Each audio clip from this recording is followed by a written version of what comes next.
আসসালামু আলাইকুম। নবম দশম শ্রেণীর শিক্ষার্থীবৃন্দ অথবা এসএসসি পরীক্ষার্থী, আজকে আমি তোমাদের 4.1 অধ্যায় শুরু করব। 4 অধ্যায় শুরু করার আগে তোমাদের কিছু প্রয়োজনীয় সূত্রপাতি সম্পর্কে জানা উচিত। অধ্যায়টার নাম কি বলো তো? সূচক সম্পর্কিত অধ্যায়, তাই না? তাহলে এখন আমাদের আগে জানতে হবে সূচক বিষয়টা জানতে হবে। ধরো এখানে a⁴m আছে, এই যে উপরে যেটা আছে তাকে আমরা বলতে পারি ঘাত অথবা সূচক, অথবা কি বলতে পারি, পাওয়ার বলতে পারি। সূচকও যেটা সেটাই পাওয়ার, সেটাই ঘাত। আর নিচে যেটা থাকবে সেটাকে আমরা বলতে পারি বেস। এটা তো ক্লিয়ার, যেটা নিচে থাকবে সেটাকে আমরা বলি বেস, আর উপরে যেটা থাকবে সেটাকে আমরা বলতে পারি পাওয়ার অথবা ঘাত অথবা সূচক। দেখো এখন আমরা প্রথম সূত্রটা দেখব, সেটাকে আমরা বলি শূন্য সূচকের সূত্র।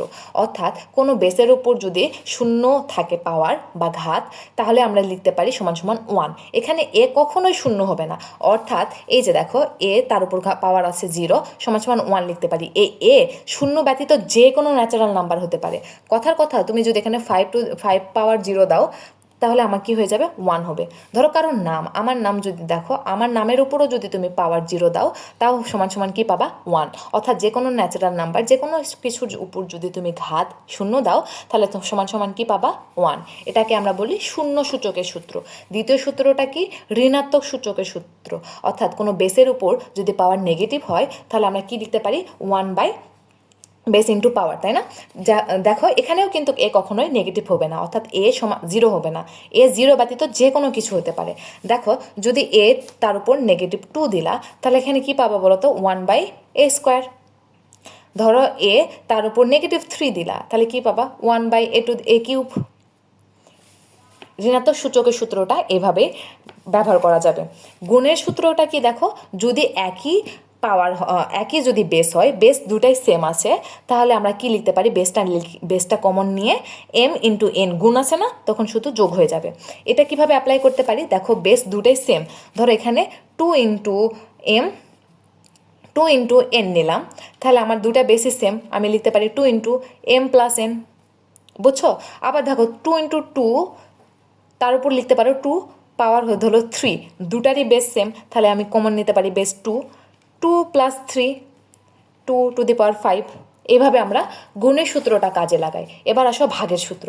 ভাগের সূত্র কি বলেছে দেখো, a⁴m divided by a⁴m n। এক্ষেত্রে দেখো বেস সেম, তাহলে আমরা আবার কি করব? বেস কমন নেব, গুণে শুধু যোগ করেছিলাম, এবার কি করে দিব? বিয়োগ করে দিব, বাস এইটুকুই। গুণফলের ঘাত কি বলেছে দেখো, ab হোল পাওয়ার আছে n, তাহলে আমরা কি করব? এর সাথেও n গুণ আছে, বির সাথেও n গুণ আছে, গুণটা শুধু আলাদা করে দিয়েছি। ভাগের ঘাতটা কি দেখো, ভাগের ক্ষেত্রে কি?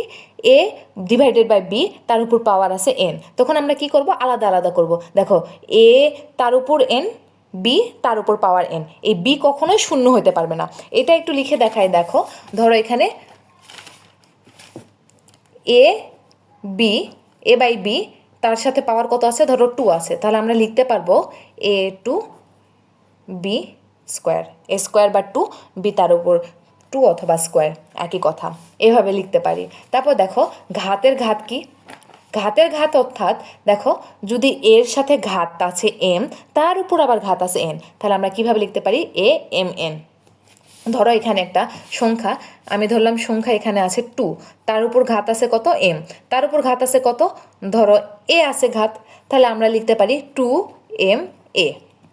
এটা হচ্ছে ঘাতের ঘাতের সূত্র।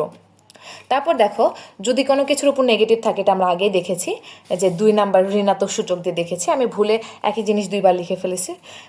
তারপরে নেক্সট সূত্রটা দেখো, যদি কোনো কিছুর উপর কোনো কিছু রুট থাকে, রুট মানে আমরা মান লিখতে পারি হাফ, যে কোনো কিছু রুট মানে হাফ।